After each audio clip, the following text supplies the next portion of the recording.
423 विसन्नं वेज्जादम् अधापवतो गुणोऽयमेच्छते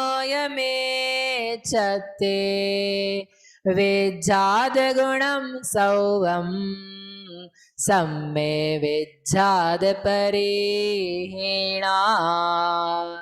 20 सन्नम, वो जो 20 प्रकृतियों के नाम बताए थे उनमें विध्यात होता है, अधा प्रवृत्त होता है, गुण होता है।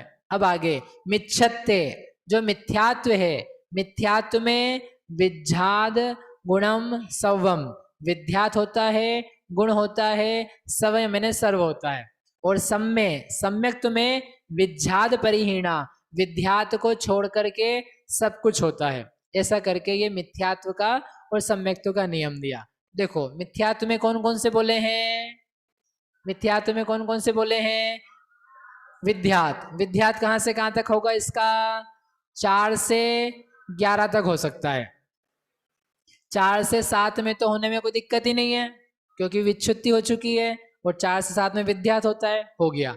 उसके अलावा कल आपको बताया था हमने, यदि द्वितीयोपशम पूर्वक उपशम श्रेणी पर आरोहण किया है तो भी क्या होता है, इन प्रकृतियों में संक्रमण पाया जाता है। किन में? मिथ्यात्व में और मिश्र में। कौन सा संक्रमण होता है वहां पर? विध्यात होता है। तो आपको 4 से 7 तक तो याद रखना ही है, उसके अलावा भी वहां होता है, ऐसा अलग से याद रखना है। तो 4 से 11। फिर इसके बाद में गुण संक्रमण होता है क्या? मिथ्यात्व का होता ही है। कब होता है? जब उनकी छपना होती है तब होता है। फिर उसके बाद में इसका सर्व संक्रमण होता है क्या? मिथ्यात्व का सर्व संक्रमण होता है क्या? कब होता है? छपना के समय जब उसकी अंतिम फाली गिर रही है तब हो जाता है। इसके अलावा इसका कौन सा बच गया? उद्वेलना संभव है क्या?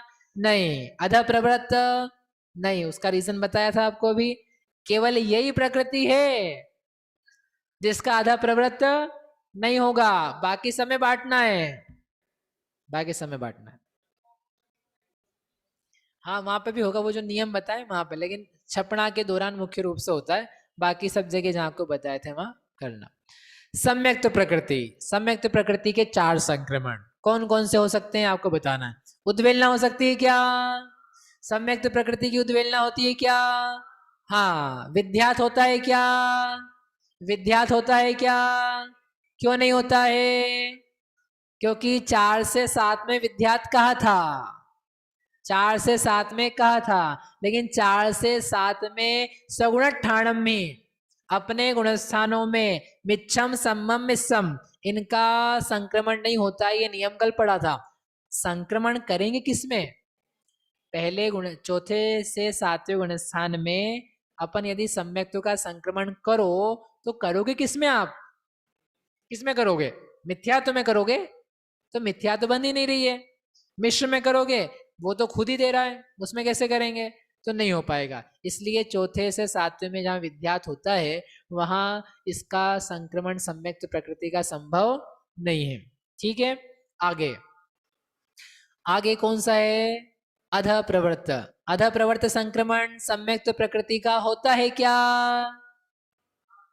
अधः प्रवृत्त संक्रमण सम्यक्त प्रकृति का होता है क्या? हो जाता है। लेकिन कैसे हो जाएगा उसका? सम्यक्त प्रकृति का अधः प्रवृत्त संक्रमण कैसे हो जाएगा?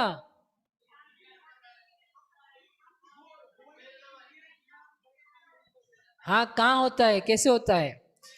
जब जब सम्यक दृष्टि मिथ्यात्व में पहुंचे तो जो पहला अंतर मुहूर्त है उस समय सम्यक्त्व और मिश्र का अधः प्रवृत्त संक्रमण पाया जाता है। कितनी देर के लिए? अंतर मुहूर्त के लिए। उसके बाद क्या चालू होता है? उद्वेलना कांडक। उसके बाद में लास्ट में गुण संक्रमण, सबसे लास्ट में सर्व संक्रमण। याद आया कि नहीं आया? इसलिए अधा प्रवृत्ति भी होता है, बिना बंधन के होने पर भी होता है। आगे गुण संक्रमण होता है क्या? सम्यक्त्व का गुण संक्रमण, सम्यक्त्व का गुण संक्रमण होता है कि नहीं होता है? होता है। कहां पर होता है? उद्वेलना के लास्ट में भी होता है और उसके अलावा कहीं नहीं होता है, वहीं पर होता है। सर्व संक्रमण, सम्यक्त्व का सर्व संक्रमण होता है क्या, कब होता है? छपना के समय होता है कि उद्वेलना के समय होता है कि दोनों के समय होता है? उद्वेलना जब हो रही है उसके लास्ट में उसका सर्व संक्रमण होता है। इस प्रकार से इसके कितने संक्रमण हैं? 4 संक्रमण है। कौन सा नहीं है? कौन सा नहीं है? विद्यार्थ। ऐसे करके ये प्रकृतियां हो गई। कितनी बची है? 1 2 2, अरे गजब, 2 गाथाएं और बची है। आप बोलो तो कर लूं और आप बोलो तो आपको होमवर्क में बांट दूं।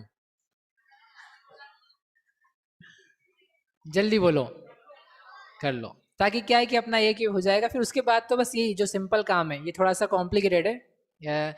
बाद में आपको बस लिखना है प्रकृति का नाम और टिक टिक टिक टिक लगाना है। 5 कॉलम बनाने हैं और टिक टिक करना है। मैं बताता हूँ क्या करना है।